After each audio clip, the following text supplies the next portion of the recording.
நம்ம எந்த கமர்ஷியல் வண்டி வீடியோ போட்டாலும் அதில் வந்து ஒருத்தர் மட்டும் எப்போ பாரு வார்க் மோட்டார்ஸோட வண்டிகளை வந்து காட்டுங்க அப்படின்னு சொல்லி நம்மகிட்ட கேட்டுக்கிட்டே இருப்பாங்க. ஸோ அதுக்காகவே இன்றைக்கி வந்து வார்க் மோட்டார்ஸ்லேருந்து வரக்கூடிய லோடர் 600 அப்படின்ற ஒரு 3 வீலரை தான் நான் இன்றைக்கி உங்களுக்கு காட்டலாம் அப்படின்னு சொல்லி எடுத்துகிட்டு வந்திருக்கேன். ஸோ இந்த வண்டியை பற்றி தெரிஞ்சுக்கிறதுக்கு முன்னாடி வார்க் மோட்டார்ஸ்னால் யார்? அவங்க வந்து 2017 தொடங்கப்பட்ட ஒரு கம்பெனி, திருவள்ளூரில் வந்து இருக்காங்க. நம்ம தமிழ்நாடு பேஸ்டு கம்பெனி தான். எக்ஸ்போர்ட்லாம் வந்து பண்ணுறதா வந்து நான் கேள்விப்பட்டேன். அது போக இப்போ தான் வந்து ரீசெண்டாக இந்த வார்க் மோட்டார்ஸில் எல்லா மாடல்கள் வண்டிகளும் எல்லா டிஸ்ட்ரிக்ட்லேயும் வந்து கொஞ்சம் கொஞ்சமாக கொண்டு வந்துக்கிட்டு இருக்காங்க. அது இப்போ வந்து நம்ம கோயம்புத்தூரில் இருக்கக்கூடிய நஞ்சுண்டாபுரத்தில் இருக்கக்கூடிய ஷோரூமில் இருந்து இந்த வார்க் மோட்டார்ஸோட லோடர் 600 வந்து உங்களுக்கு காட்டுறதுக்காக எடுத்துகிட்டு வந்திருக்கேன். ஸோ இது வந்து நிறைய பேர்த்துக்கு வந்து புதுசாக இருக்கலாம். இந்த பேரை வந்து நிறைய பேர் புதுசாக வந்து கேள்விப்படலாம். பட் இருந்தாலும் இந்த வண்டி வந்து மார்க்கெட்டில் மற்ற பிராண்டுகளோட காம்படிட் பண்ணிட்டு நல்ல ஒரு ரிசல்ட்டை வந்து கொடுத்துக்கிட்டு தான் இருக்குது. இந்த வண்டியை பற்றி இந்த வீடியோவில் முழுசாக பார்ப்போம். வாங்க வீடியோக்குள்ளே போகலாம்.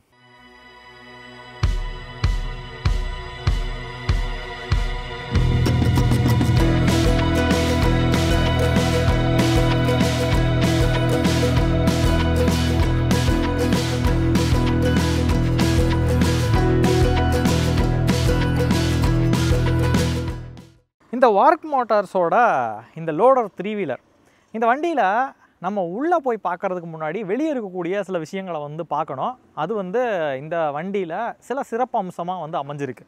ஃபஸ்ட்டு இந்த வண்டியோட பாடி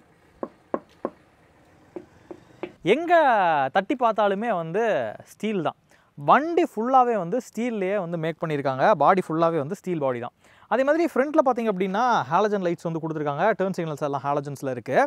அப்படியே கீழே உட்காந்தோன்னு வச்சுக்கோங்களேன், இந்த வண்டியோட டயர் வந்து 145க்கு 6.12 இன்ச்சு ரேடியல் டயர் தான் கொடுத்துருக்காங்க. ஆனால் இது ஸ்டீல் பெல்டட் ரேடியல் டயர். அதாவது உள்ளே பார்த்திங்க அப்படின்னா ஸ்டீல் ஒயர்லேயே வந்து பெல்ட் வந்து பண்ணியிருப்பாங்க. அந்த ஒரு டயர் வந்து இதில் கொடுத்துருக்காங்க. அதாவது நார்மலாக சொல்லணும் அப்படின்னா ஒரு நல்ல லைஃப் வரக்கூடிய ஒரு டயர் வந்து இதில் கொடுத்துருக்காங்க. அது போக பார்த்தீங்கன்னா இதோட சஸ்பென்ஷன், இந்த சஸ்பென்ஷன் பார்த்திங்க அப்படின்னா இந்த இடத்துல வந்து ஒரு ட்ரைலிங் ஆர்ம் வந்து இருக்கும், ஸ்விங் ஆர்ம் வந்து இருக்கும். அது போக 2 சைடுமே வந்து சஸ்பென்ஷன் கொடுத்துருக்காங்க. காயில்டு சஸ்பென்ஷன் இதில் வருது. டேம்பரும் இதில் இருக்குது அப்படின்றத பார்க்க முடியும். இதில் இன்னொரு அட்வான்டேஜ், இன்னொரு முக்கியமான மேட்ரு என்ன அப்படின்னா, அப்படியே கொஞ்சம் கிட்ட வாங்களேன். கிட்ட வந்தீங்க அப்படின்னா இந்த டயரில் இந்த இடத்துல பார்த்தீங்கன்னா ஒரு பாலிஷ்டாக இருக்க மாதிரி இருக்குது பார்த்தீங்களா? இது வந்து இந்த டயருக்கு ஒரு டிஸ்க் பிரேக் தான் வந்து ஃப்ரண்ட்டில் வந்து கொடுத்துருக்காங்க. நம்ம நார்மலாக 2 வீலரில் பார்க்கும்போது டிஸ்க் வேறு மாதிரி இருக்கும், இதில் பார்க்கும்போது கொஞ்சம் வேறு மாதிரி தெரியுது. ஆனால் இது வந்து இந்த வண்டிக்கு வந்து ஃப்ரண்ட்டில் வந்து டிஸ்க் பிரேக் இருக்குது அப்படின்றத நீங்கள் தெரிஞ்சுக்கோங்க. அப்படியே பார்த்தோம்னா மட்கார்டு வந்து நான் சொன்ன மாதிரி அது ஸ்டீல் தான். இந்த இடத்துல வந்து வார்க் அப்படின்னு சொல்லிட்டு அவங்களோட லோகோ வந்து கொடுத்துருக்காங்க. வண்டியில் இது மட்டும்தான் வந்து ஃபைபரில் வந்து இருக்குது. மற்றபடி எல்லா இடமுமே வந்து உங்களுக்கு கம்ப்ளீட்டாக ஸ்டீலில் இருக்குது அப்படின்றத அவங்களால பார்க்க முடியும். 2 சைடும் வந்து மிரர் வந்து கொடுத்துருக்காங்க, உள்ளேருந்து பார்க்கும்போது பின்னாடி விஷுவல் வந்து தெரியறதுக்காக. ஸோ அதுக்கப்புறம் பார்த்தீங்கன்னா இந்த ஃப்ரண்டில் கொடுத்துருக்கூடிய விண்ட்ஷீல்டு. ஸோ இந்த விண்ட்ஷீல்டில் பார்த்தீங்க அப்படின்னா உங்களுக்கு முன்னாடி வைப்பர் வந்து இதில் கொடுத்துருக்காங்க அப்படின்றத பார்க்க முடியும். வைப்பர் மட்டும் இதில் வந்துடுது. இது போக நம்ம இந்த மாதிரி 3 வீலர் வச்சுருக்கவங்களுக்கு முக்கியமான விஷயமே அந்த வண்டியோட தொட்டி தான்.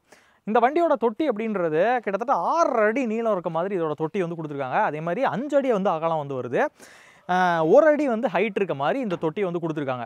அதாவது இந்த வண்டி லோடர் 600 அப்படின்னு சொல்லக்கூடிய இந்த வண்டியை 2 வேரியண்ட்டாக வந்து நம்ம வார்க் மோட்டார்ஸ் வந்து கொடுத்துருக்காங்க. இந்த 2 வேரியண்ட்டில் ஒரு வேரியண்ட் வந்து பிக்கப் வேரியண்ட் அப்படின்னு சொல்லுவோம். அந்த பிக்கப் வேரியண்ட் அப்படின்றது தான் இந்த மாதிரி வந்து ஓப்பன் பாடி, ஓப்பன் தொட்டி இருக்க மாதிரி ஒரு வண்டி. இன்னொன்று இதுலேயே வந்து தொட்டி இருக்க மாதிரி பின்னாடி வந்து கண்டெய்னர் பாக்ஸ் இருக்க மாதிரி வேணும் அப்படின்னாலும் உங்களால் அது வாங்க முடியும். அது பார்த்தீங்க அப்படின்னா இதிலேருந்து இதே சேம் சைஸ் தான், 6 அடி நீளம் 5 அடி அகலம். இதில் 1 அடி ஹைட் இருக்குது, அதில் பார்த்தீங்கன்னா 5 அடி ஹைட் இருக்க மாதிரி கொடுத்துருக்கும். கம்ப்ளீட்டாக க்ளோஸ்டாக வந்து கண்டெய்னர் இருக்க மாதிரி இருக்கும். அதை நான் ஷோரூமுக்கு போயிட்டு உங்களுக்கு வந்து நான் காட்டுறேன். ஸோ அந்த கண்டெய்னர் பாக்ஸ் வாங்குறீங்க அப்படின்னா அதில் வந்து பேலோடு அப்படின்றது 600 கிலோ பேலோடு வந்து நீங்கள் ஏற்றிக்கணும். இந்த பிக்கப் செக்மெண்ட்டில் இந்த மாதிரி ஓப்பன் தொட்டியாக வந்து வாங்குறீங்க அப்படின்ற பட்சத்தில் உங்களால் 650 கிலோ வந்து பேலோடு வந்து ஏற்றிக்கிற மாதிரி இதோட பேலோடு வந்து கொடுத்துருக்காங்க. இன்னொரு சிறப்பு அம்சம் இந்த வண்டியில் என்ன அப்படின்னா இந்த வண்டியோட சேசிஸ் தான். இந்த வண்டியோட சேசிஸ் கம்ப்ளீட்டாக மோனோகாக் சேசிஸ் அப்படின்னு சொல்கிறாங்க.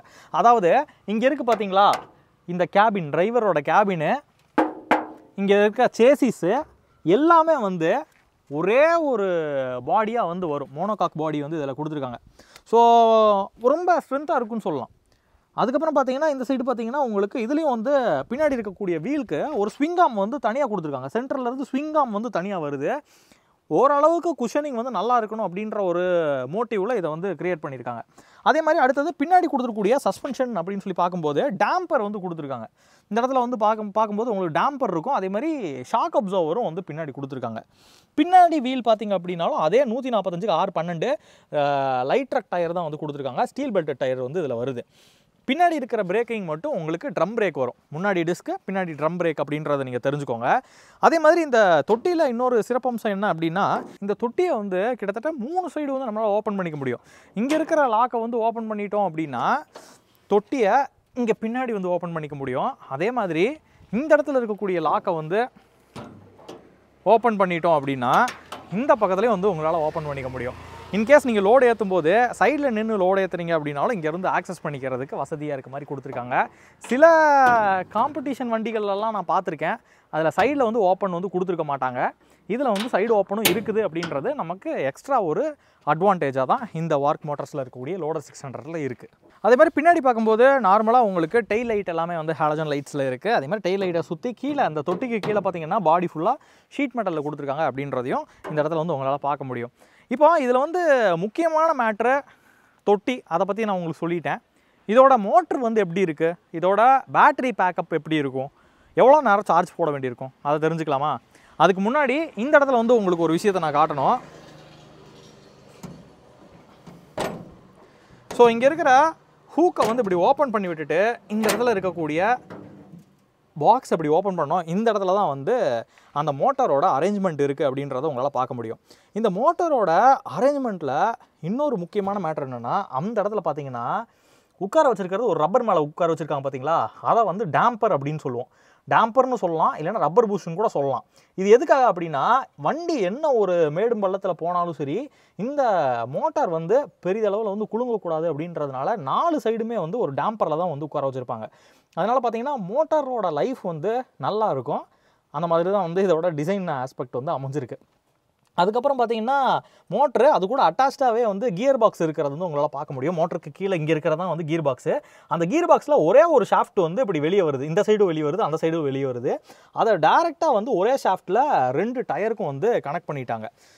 ஸோ அந்த இடத்துல வந்து ஒரு யூனிவர்சல் கப்ளிங் வந்து போட்டு டயர் கூட வந்து கனெக்ட் பண்ணுற மாதிரி கனெக்ட் பண்ணிட்டாங்க. இதனால் என்ன ஒரு பெரிய அட்வான்டேஜ் அப்படின்னா, எந்த ஒரு இடத்துலையும் பவர் லாஸ் அப்படின்றது இல்லாமல் டேரெக்டாக வந்து கியர் பாக்ஸ்லேருந்து வர ஷாஃப்டே வந்து வீலுக்கு டயருக்கு வந்து போய் சேர்ற மாதிரி இதோட டிசைன் வந்து அமைஞ்சிருக்கு. ஸோ இந்த சைடு வந்து அதோட டிரைவர் எல்லாமே இதுக்குள்ளேயே வந்து காம்பேக்டாக வச்சுட்டாங்க. சர்வீஸ் அப்படின்னு சொல்லி கொண்டு வந்தோம் அப்படின்னா இதை மட்டும் ஓப்பன் பண்ணி இந்த இடத்துல ஈஸியாக வந்து ஆக்சஸ் பண்ணிக்க முடியும். மோட்டரை வெளியே எடுக்கணும்னாலும் எடுத்துக்கலாம், இல்லை இந்த இடத்துல வந்து ஓப்பன் பண்ணி வச்சாலே இதில் வந்து ஒர்க் பண்ணிக்கலாம். அந்த அளவுக்கு வந்து ஒரு ஸ்பேஸ் வந்து இதில் இருக்குது அப்படின்றத நம்மளாலேயே வந்து பார்க்க முடியுது. ஸோ இதுதான் வந்து இதில் கொடுத்துருக்கூடிய மோட்டரு. ஆனால் என்ன மோட்டர்னு சொல்லலை, இது வந்து பெர்மனன்ட் மேக்னட் சிங்க்ரனஸ் மோட்டர் அப்படின்னு சொல்லி சொல்கிறாங்க. இந்த மோட்டர் வந்து அதிகபட்சமாக 9.5 கிலோவாட் பவரையும் அதே மாதிரி 55 நியூட்டன் மீட்டர் டார்க்கையும் வந்து ப்ரொடியூஸ் பண்ணக்கூடிய திறன் கொண்ட மோட்டர் தான் இதில் கொடுத்துருக்காங்க. இதில் கொடுத்துருக்கூடிய பேட்டரி அப்படின்றது லித்தியம் ஃபெரோபாஸ்பேட் பேட்டரி தான் வந்து இதில் கொடுத்துருக்காங்க. அது வந்து 11.8 கிலோவாட் ஹவர் பேட்டரி. ஸோ அதனால் கிட்டத்தட்ட ஒரு 4 மணி நேரம், 3.5 மணி நேரத்துலேருந்து ஒரு 4 மணி நேரம் வந்து உங்கள் வீட்டில் போட்டு இதை சார்ஜ் பண்ணிங்க அப்படின்னா உங்களால் வந்து ஒரு 160 கிலோமீட்டர் வந்து ட்ராவல் பண்ண முடியும் அப்படின்னு சொல்லி கம்பெனி சைட்லேருந்து சொல்கிறாங்க. ட்ரூ ரேஞ்சே வந்து 160 கிலோமீட்டர் இருக்கும் அப்படின்னு சொல்லி சொல்கிறாங்க. இந்த 160 கிலோமீட்டர் அப்படின்றது நீங்கள் ஒரு 650 கேஜி வந்து பேலோடு வந்து ஏற்றிட்டு போகும்போது உங்களுக்கு கிடைக்குது அப்படின்றது உண்மையாலுமே ஒரு நல்ல விஷயம் தான். மெயினாக வந்து ரெகுலராக வந்து நான் வந்து ஒரு ஏரியாக்குள்ளே வந்து ஓட்டிக்கிட்டு இருக்கேன், இல்லை வந்து ஒரு காய்கறி லோடாக இருக்கட்டும், இல்லைனா வந்து வேறு ஏதாச்சும் ஒரு சின்ன சின்ன படர்த்தி வைக்கக்கூடிய லோடுகள், காய்கறி லோடாக இருக்கலாம், இல்லைனா வந்து வாட்டர் கேன் லோடாக இருக்கலாம். இந்த மாதிரியான லோடுகளை வந்து ரெகுலராக ஒவ்வொரு இந்தந்த பாயிண்ட்டுக்கு வந்து நான் ரெகுலராக ட்ராவல் பண்ணி போட்டுக்கிட்டு இருக்கேன். அப்படின்ற பட்சத்தில் இந்த மாதிரியான வண்டி எடுக்கும்போது நம்மளால் வந்து மணி சேவ் பண்ண முடியும் அப்படின்றது தான் ஃபேக்ட்டு. இப்போ பேட்ரி மோட்ரு இதை பற்றிலாம் சொல்லிட்டேன். சார்ஜ் போடுறதுக்கு ஸ்பேஸ் எங்கே இருக்குது இந்த இடத்துல வந்து பார்க்கலாம். ஸோ இந்த இடத்துல பார்த்தீங்கன்னா சார்ஜ் போடுறதுக்கான போர்ட் வந்து இந்த இடத்துல கொடுத்துருக்காங்க. பாடியில் கீழே சேசிஸ்லேயே வந்து அட்டாச்சாக வந்து கொடுத்துருக்காங்க. இதை ஓப்பன் பண்ணோம் அப்படின்னா இந்த இடத்துல வந்து உங்களுக்கு சார்ஜ் போடுறதுக்கான போர்ட் வந்து இது இருக்குது. ஸோ இது வந்து ஏசி சார்ஜர் தான் இதில் வந்து கொடுத்துருக்காங்க. இதை கம்ப்ளீட்டாக வீட்டில் வந்து சார்ஜ் போடுறதுக்கு இந்த போர்ட்டை வந்து நீங்கள் யூஸ் பண்ணிப்பீங்க. இதை வந்து ஆன்போர்ட் சார்ஜர் அப்படின்னு சொல்கிறாங்க. இங்கே பார்த்தீங்களா, ஸோ இது வந்து ஆன்போர்ட் சார்ஜர். அதாவது சார்ஜர் வந்து மெயினாக வண்டிக்குள்ளேயே வந்து வண்டி கூடயே வந்து அட்டாச்சாக வந்து வந்துடுது. இது வெறும் ஒயரை மட்டும் கனெக்ட் பண்ணி நம்ம வீட்டில் இருக்கக்கூடிய ப்ளக் பாயிண்டில் போடுற மாதிரி தான் இதோட எக்ஸ்ட்ரா ஒயர் வந்து இருக்கும். ஜஸ்ட் வீட்டில் வந்து ப்ளக் பாயிண்ட்டில் சொருகிட்டு இங்கே சொருகினீங்கன்னா போதும், வண்டி வந்து சார்ஜ் ஆகிக்கும். இதை வந்து ஆன்போர்ட் சார்ஜர் அப்படின்னு சொல்லுவாங்க. அதனால் இதை வந்து ஒரு 3.5 மணி நேரத்துலேருந்து ஒரு 4 மணி நேரம் சார்ஜ் பண்ணுற மாதிரி இருக்கும். ஒரு காலையிலேருந்து ஒரு 100 கிலோமீட்டர் ஓட்டிட்டு மறுபடியும் வந்து ஒரு மதியானம் வந்து லஞ்சுக்கு வீட்டுக்கு வந்தீங்கன்னு வச்சுக்கோங்களேன், ஒரு 3 மணி நேரம் இல்லை ஒரு 2 மணி நேரம் வந்து சார்ஜ் போட்டிங்க அப்படின்னா மறுபடியும் வந்து கொஞ்சம் தூரம் வந்து இந்த வண்டியை வந்து எடுத்துகிட்டு சுற்ற முடியும். கரெக்டாக வந்து ப்ராப்பராக இந்த வண்டியை எடுக்கும்போது ஒரு பிளானிங் வந்து நம்ம பண்ணிக்கணும். உதாரணத்துக்கு பார்த்தீங்கன்னா இந்த இடத்துலேருந்து இந்த இடத்துக்கு தான் நம்ம போகிறோம், அதே மாதிரி இவ்வளோ நேரம் வந்து நம்ம ட்ராவல் பண்ண வேண்டியிருக்கும், இவ்வளோ தூரம் வந்து ட்ராவல் பண்ண வேண்டியிருக்கும், இவ்வளோ லோடு வந்து நம்ம ஏற்றிட்டு போக வேண்டியிருக்கும் அப்படின்றத முன்னாடியே வந்து கால்குலேட் பண்ணிவிட்டு அதுக்கப்புறம் வந்து நம்ம திருப்பி வந்து வீட்டுக்கு லஞ்சுக்கு வருவோம், அங்கே வந்து இவ்வளோ நேரம் நம்ம சார்ஜ் போட முடியும், மறுபடியும் சாயந்தரம் எடுத்தோம்னா இவ்வளோ தூரம் வந்து போக முடியும். இந்த மாதிரி ஒரு பிளானிங்கோடு இந்த வண்டி எடுத்திங்கன்னு வச்சுக்கோங்களேன், உண்மையாக சொல்கிறேன், பயங்கரமாக வந்து காஸ்ட் வந்து சேவ் பண்ண முடியும். அந்த மாதிரி வந்து அப்ளிகேஷனையும் வந்து நீங்கள் ப்ராப்பராக வந்து பார்த்துக்கணும். உதாரணத்துக்கு என்ன லோடு வந்து நம்ம ஏற்ற போகிறோம், அதுக்கப்புறம் வந்து நமக்கு வந்து இந்த மாதிரி பிக்கப் வண்டி தேவையா இல்லை கண்டெய்னர் வண்டி தேவையா, இந்த மாதிரியான விஷயங்கள்லாம் பார்த்துட்டு இந்த வண்டியை வந்து எடுக்கிறோம் அப்படின்ற பட்சத்தில் பக்காவாக வந்து காஸ்ட் சேவ் பண்ண முடியும். ஸோ மொத்தத்தில் இந்த வண்டி வந்து சைடில் வெளியே அதுக்கப்புறம் கீழே ஆன்போர்ட் சார்ஜர் எல்லாமே காட்டிட்டேன். இப்போ உள்ளே எப்படி இருக்குது அப்படின்னு தான் நம்ம பார்க்க போகிறோம். உள்ளே வாங்க. அதே மாதிரி இன்னொரு முக்கியமான மேட்டர் வந்து உங்கள்கிட்ட சொல்லணும்னு நான் நினச்சேன். இன்கேஸ் வந்து நம்மகிட்ட வந்து பட்ஜெட் வந்து கம்மியாக இருக்குன்ற பட்சத்தில் செகண்ட்ஸ்லேயே நான் ஏதாச்சும் ஒரு வண்டி எடுத்துக்கிறேன், கமர்ஷியல் வண்டி அப்படின்னு சொல்லி கூட நம்ம நினைக்கிறவங்க இருக்கலாம். அந்த மாதிரி இருக்கும்போது நம்மக்கிட்ட வந்து சிஎஸ் பாக்கெட் அப்படின்னு சொல்லிட்டு நம்மளே ஒரு ஆப் வந்து டெவலப் பண்ணி வச்சுருக்கோம். அதோட லிங்க் கூட நான் டிஸ்கிரிப்ஷனில் கொடுக்குறேன். ஸோ அதை ஓப்பன் பண்ணிட்டீங்கன்னு வச்சுக்கோங்களேன், யூஸ்டு கமர்ஷியல் வெஹிக்கிள் அப்படின்னு சொல்லியே தனியாக ஒரு கேட்டகரி இருக்குது. அதை கிளிக் பண்ணிங்கன்னா இதில் பாருங்கள், ஏகப்பட்ட யூஸ்டு கமர்ஷியல் வெஹிக்கிள் வந்து இதில் இருக்கும். அதில் பார்த்திங்கன்னா ஆட்டோவும் இருக்குது, அது மாதிரி எல்லாமே இருக்கும். இன்கேஸ் வந்து செகண்ட்ஸில் தான் நீங்கள் பார்க்குறீங்க அப்படின்னா நீங்கள் இந்த ஆப்பை வந்து யூஸ் பண்ணி பார்க்கலாம். இது நம்மளோட ஓன் ஆப்பு, அதனால் வந்து தாராளமாக நீங்கள் யூஸ் பண்ணி பார்க்கலாம். எந்த ஒரு பேமெண்ட்டோ எதுவுமே கிடையாது. இன்கேஸ் வந்து நீங்கள் ஒரு வண்டியை வச்சுருக்கீங்க, அது எக்ஸ்சேஞ்சுக்கு போட்டுட்டு புது வண்டி எடுக்க போகிறாங்க அப்படின்னாலும் இதில் வந்து நீங்கள் டேரெக்டாக உங்களோட பழைய ஆட்டோவையோ ஏதோ வந்து செல் பண்ணணும்னு நினைக்கும்போது இதில் வந்து போஸ்ட் பண்ணி வச்சிங்கன்னு வச்சுக்கோங்களேன், டேரெக்ட் ஓனரே உங்களுக்கு கால் பண்ணி அந்த ஆட்டோ வேணும் அப்படின்னா எடுத்துப்பாங்க ஒரு நல்ல ரேட்டுக்கு. அந்த அமௌண்ட்டை வந்து நீங்கள் இந்த மாதிரி புது வண்டி வாங்கும்போது அதுக்கு டவுன் பேமெண்ட்டாக கூட பே பண்ணி நீங்கள் எடுத்துக்க முடியும். இந்த மாதிரி ஒரு விஷயம் இருக்குது அப்படின்றத தெரிஞ்சுக்கோங்க.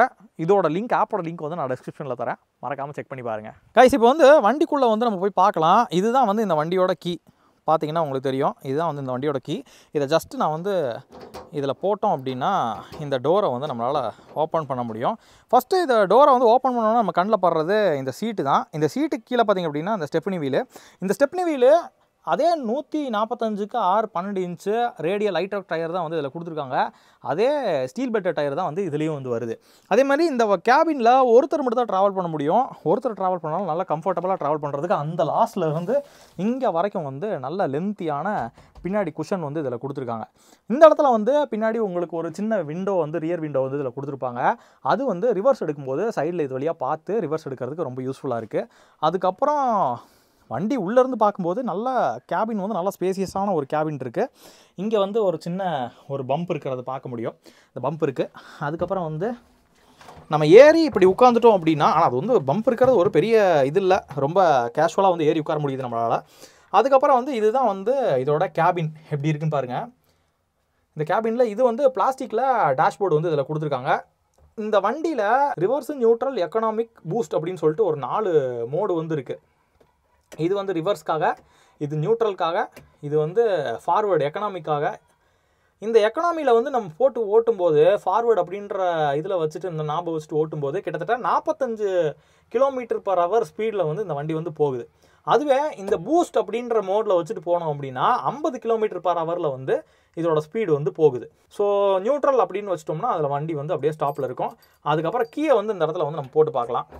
ஜஸ்ட்டு கீயை போட்டுட்டு ஆன் பண்ணோம் அப்படின்னா இந்த இடத்துல இன்ஸ்ட்ருமெண்டல் கிளஸ்டர் வந்து ஆன் ஆயிருச்சு. இன்ஸ்ட்ருமெண்டல் கிளஸ்டரில் என்ன ஆன் ஆயிருக்கு அப்படின்றத நான் காட்டுறதுக்கு முன்னாடி இந்த ரூஃபில் இன்னொரு மேட்டரை காட்டணும். இந்த இடத்துல வந்து ஒரு லைட் வந்து கொடுத்துருக்காங்க. இது வந்து மூன் ஒயிட் லைட்டில் எல்இடி லைட், மூன் ஒயிட்டில் எல்இடி லைட் வந்து இதில் கொடுத்துருக்காங்க. இங்கே பார்த்தீங்க அப்படின்னா இதுதான் வந்து இன்ஸ்ட்ருமெண்டல் கிளஸ்டர். அதில் பார்த்தீங்கன்னா எவ்வளோ பர்சன்டேஜ் வந்து சார்ஜ் இருக்குது, 98% வந்து சார்ஜ் இருக்குது அப்படின்றது காட்டுது. அதுக்கப்புறம் டிஸ்டன்ஸ் டு எம்டி, எவ்வளோ கிலோமீட்டரில் வந்து பேட்டரி வந்து ட்ரைன் ஆகும் அப்படின்றது காட்டுது. கிட்டத்தட்ட 147 கிலோமீட்டர் வந்து அது ட்ராவல் பண்ணும் அப்படின்னு சொல்லி காட்டுது. எவ்வளோ km/h வந்து போகிறோம், அதே மாதிரி எவ்வளோ கிலோமீட்டர் இது வரைக்கும் ஓடி இருக்குது அப்படின்ற ஓடோமீட்டர் ரீடிங்கு, இது எல்லாமே வந்து இந்த இன்ஸ்ட்ருமெண்டல் கிளஸ்டரில் வந்து காட்டுது அப்படின்றத நீங்கள் பார்க்கலாம். அதுக்கப்புறம் பார்த்தீங்கன்னா இந்த சைடு ஒரு பட்டன் கொடுத்துருக்காங்க. அதை ப்ரெஸ் பண்ணோம் அப்படின்னா ட்ரிப்பே வந்து காட்டுது. அதே மாதிரி மறுபடியும் ப்ரெஸ் பண்ணோம் அப்படின்னா ட்ரிப் பி வந்து காட்டுது. அதுக்கப்புறம் ஸோ பேட்ரி வந்து எவ்வளோ வோல்டேஜ் வந்து இருக்குது அப்படின்றது காட்டுது. ஸோ அதுக்கப்புறம் வந்து டெம்பரேச்சர் எவ்வளோ அப்படின்றது காட்டுது. ஸோ இது எல்லாமே வந்து இதில் காட்டுற மாதிரி இந்த இன்ஸ்ட்ருமெண்டல் கிளஸ்டரை வந்து வச்சுருக்காங்க.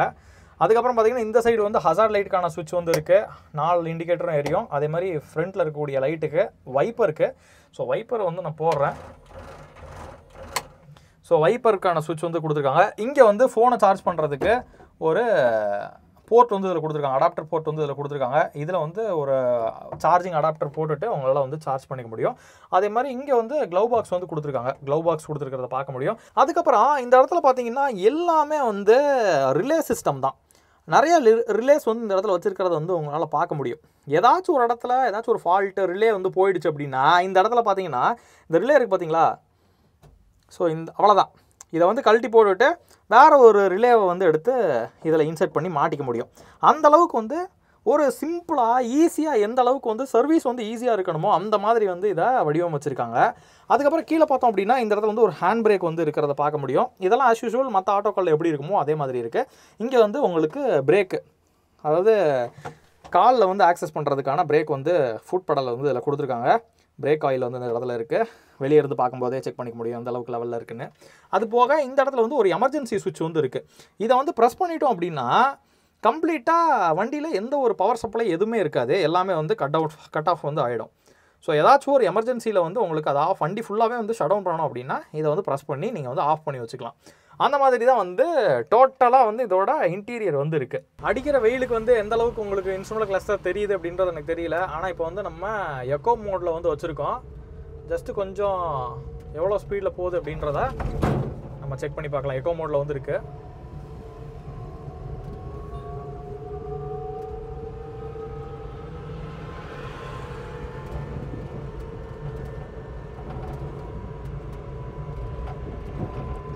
ஸோ ஒரு 44 அப்படின்னு வரும்போது ஸ்பீடு வந்து அப்படியே ஸ்டாப் ஆயிடுது, அதாவது கட் ஆஃப் ஆகுது.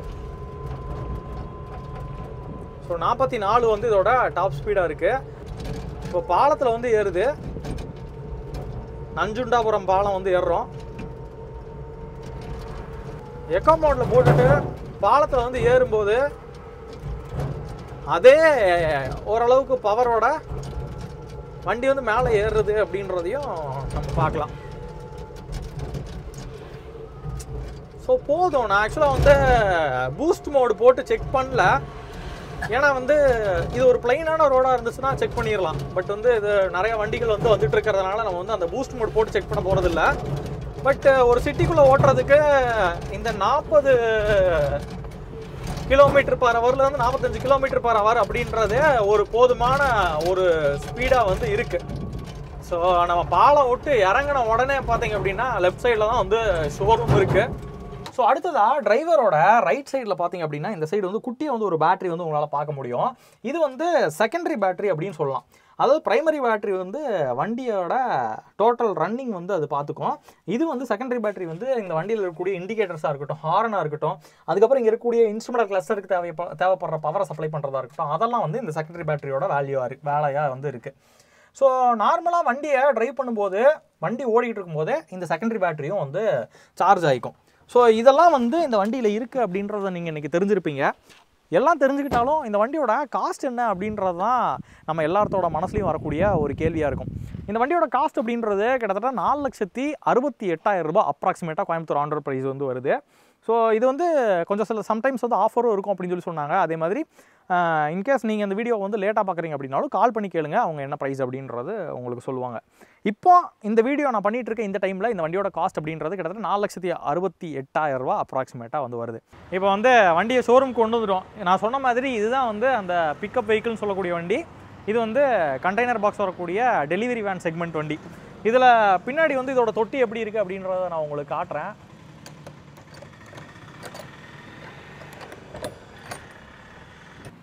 ஸோ 6 அடி நீளம் வருது, 5 அடி அகலம், அதே மாதிரி 5 அடி வந்து ஹைட் இருக்க மாதிரி இதில் கொடுத்துருக்காங்க. இது வந்து கிட்டத்தட்ட ஒரு 170 கியூபிக் ஃபீட் வந்து கெப்பாசிட்டி வந்து இதில் பிடிக்கும் வால்யூம். இதில் இன்கேஸ் வந்து நீங்கள் ஒரு டெலிவரி வேனாக வந்து யூஸ் பண்ணுறீங்க, இல்லை வந்து ஒரு ஏதாச்சும் ஒரு கொரியர் சர்வீஸ்க்கு வந்து லோக்கல் சிட்டிக்குள்ளே வந்து யூஸ் பண்ண போகிறீங்க, அந்த மாதிரி ஒரு பர்பஸ்க்கெல்லாமே வந்து இது பர்ஃபெக்டாக வந்து சூட் ஆகும். ஏன் அப்படின்னா நிறைய இடத்துல வந்து இந்த மாதிரி கண்டெய்னர் பாக்ஸ் இருந்ததுனா தான் வந்து ஒரு கம்பெனியில் ஒரு கார்ப்பரேட்டில் ஒர்க் பண்ணும்போது அவங்க அக்செப்ட் வந்து பண்ணிக்கிறாங்க. அதனால் அந்த மாதிரி பர்பஸ்க்கு இந்த மாதிரி டெலிவரி வேனை வந்து நீங்கள் யூஸ் பண்ணிக்கலாம். இந்த டெலிவரி வேன் வேணும் அப்படின்னு நினச்சிங்கன்னா அதுக்கும் இதுக்கும் வந்து பெரிய டிஃபரன்ஸ் வந்து எதுவும் இல்லை. ஒரு 18,000 ரூபாய் அப்ராக்சிமேட்டாக ஒரு 18,000 ரூபாய் வந்து அதுக்கும் இதுக்கும் வந்து வித்தியாசம் வந்து வருது. இது அப்படின்னு சொல்லி பார்க்கும்போது ஒரு 4,86,000 வந்து அப்ராக்சிமேட்டாக வந்து வரும்னு வச்சுக்கோங்களேன் இதோட காஸ்ட்டு. ஸோ இதை பற்றி வேறு ஏதாச்சும் தகவல் உங்களுக்கு தேவைப்படுது அப்படின்னா நம்ம நஞ்சுண்டாபுரத்தில் இருக்கக்கூடிய இந்த வார்க் மோட்டார் ஷோரூமோட காண்டாக்ட் நம்பர் வந்து நான் கீழே கொடுக்குறேன். ஸோ அவங்கள்ட்ட வந்து கால் பண்ணி கேளுங்க. அவங்க எந்த டைமாக இருந்தாலும் உங்களுக்கு வந்து ரெஸ்பான்ஸ் பண்ணுறேன் அப்படின்ற மாதிரி சொல்லியிருக்காங்க.